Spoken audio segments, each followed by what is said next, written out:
Hello, my name is Lori. Welcome to my channel. We are quilters. Today is the finishing episode on finishing touches. Today we will talk about labels and hanging sleeves. Next week we start a series on applique. You know that I love quilt books, and I have a little bit of a quilt book problem. Well, my son, when he moved into his new house last fall, the only thing that was left was a room full of books in the library. Everything else had been sold in an estate sale. So my daughter-in-law went through them, and she found a small pile of about 10 quilt books. And one of those, I have never ever seen one of these before, but I'm glad that she shared it with me. It is a treasury of quilt labels. It was published in 1993, and it does have lots of good ideas in it.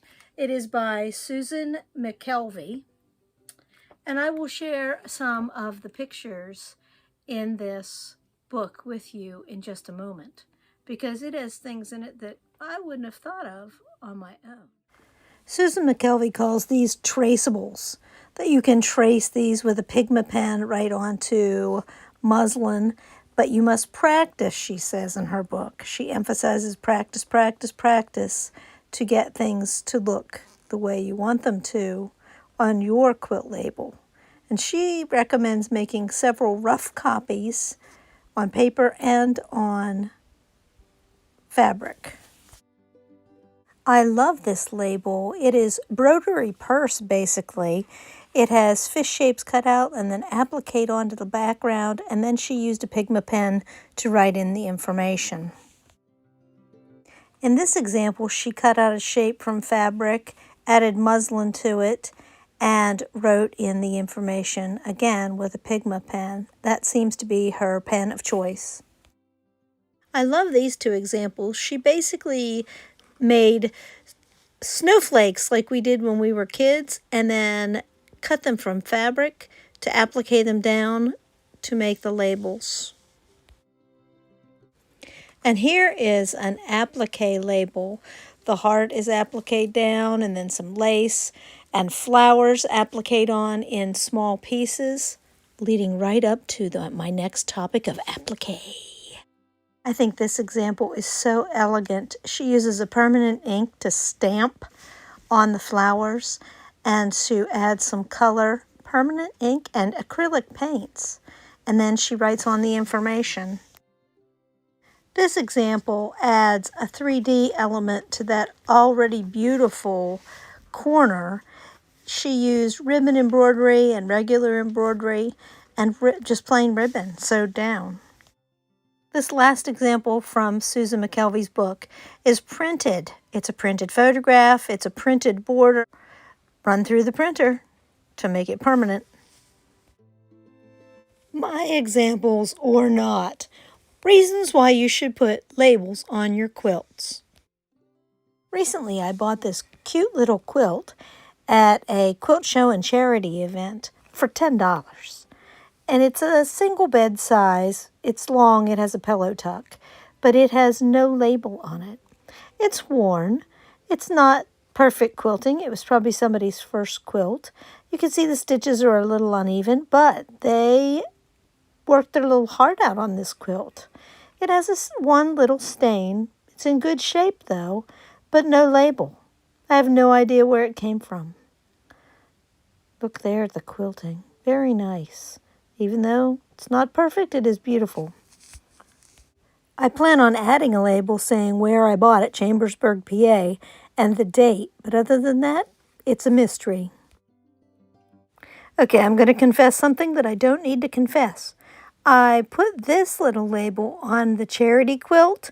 It says made especially for you because there's a little snag and snarl underneath it that I didn't want everyone to see.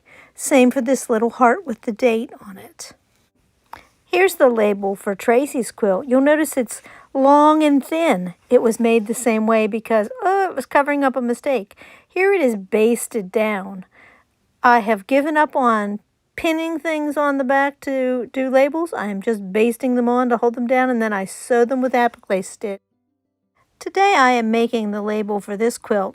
I have about a foot left to go and it's still on the big machine, but I'm making a label ahead of time. I'm using the Sasquatch fat quarter that my daughter-in-law got me for Christmas because, you know, it's a family joke. I showed this to you on Friday. I cut away part of it and I'm going to applique that down, and the writing on the label will be in the top in the yellow tan flowers. I am pinning it down for just a few moments until I can baste it so I don't get stuck with pins, and I'm trimming it straight along 3 of the edges because I want to catch 2 of those edges in the corner of the binding on the quilt. Here's the embroidery machine.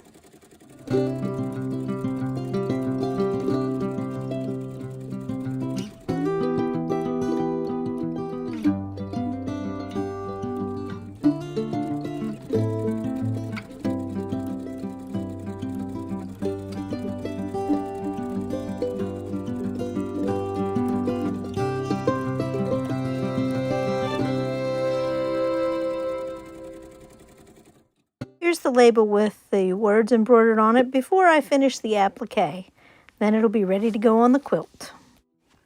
Here's the label, Crossroad to Quilter's Paradise. And here's the quilt. It is all scrappy. I made this for myself when I was going into the hospital for my thyroidectomy, so I could take it with me after surgery. I love this color combination.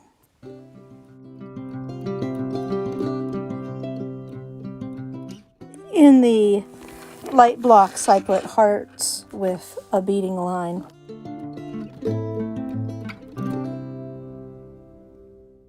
Here is another quilt label. This one was started by Grandma. She did the blocks, and it was finished by me. I called it Grandma's All-American Quilt because it was red, white, and blue. And it's a tribute to my grandmother, Emma Jane Hoover. I love those old English letters, so I just had to play. She made these blocks, and they are made from all kinds of things. Flannel, stretchy fabrics, all kinds of things. And then I did some embroidery between. And here it is.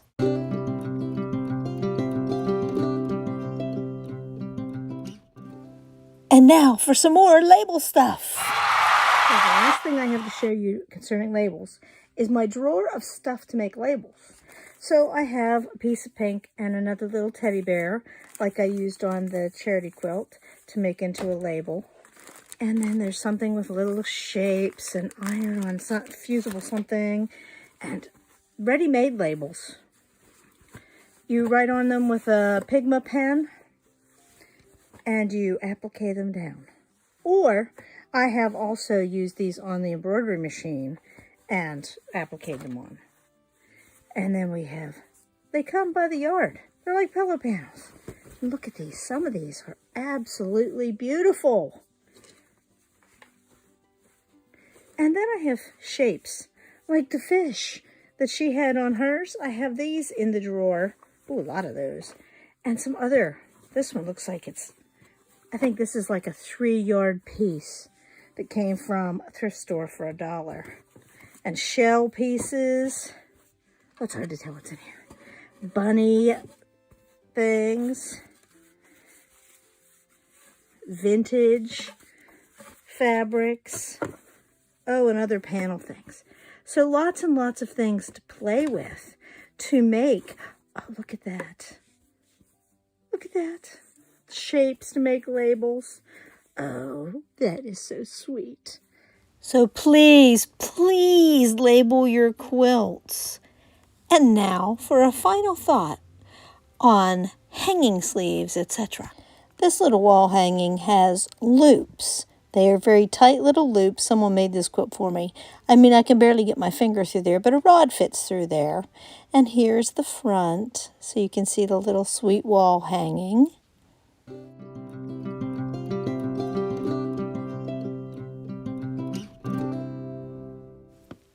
The little wall hanging was made so the loops wouldn't stick above the binding. This one, the loops stick above the binding on purpose. This one cracks me up.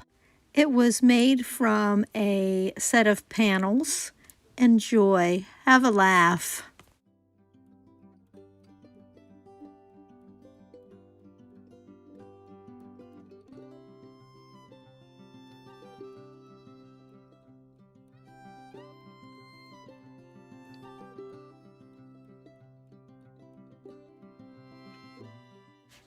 And here we have the story of my life, if I had closets that had doors that closed. This isn't so much a hanging sleeve as it's corners, and a dowel rod is inserted in the two corners, and then it hangs up.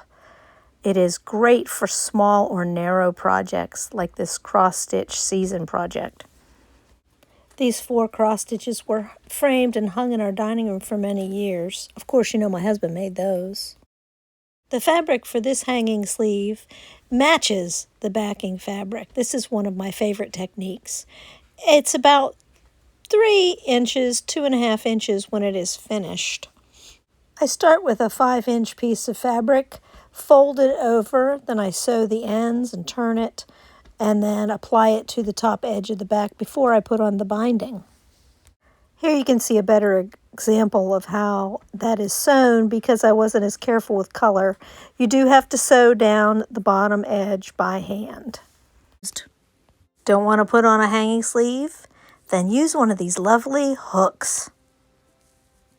And starting next Monday, our upskills sessions will be on machine and hand applique. Don't hesitate. Try it. You won't be sorry.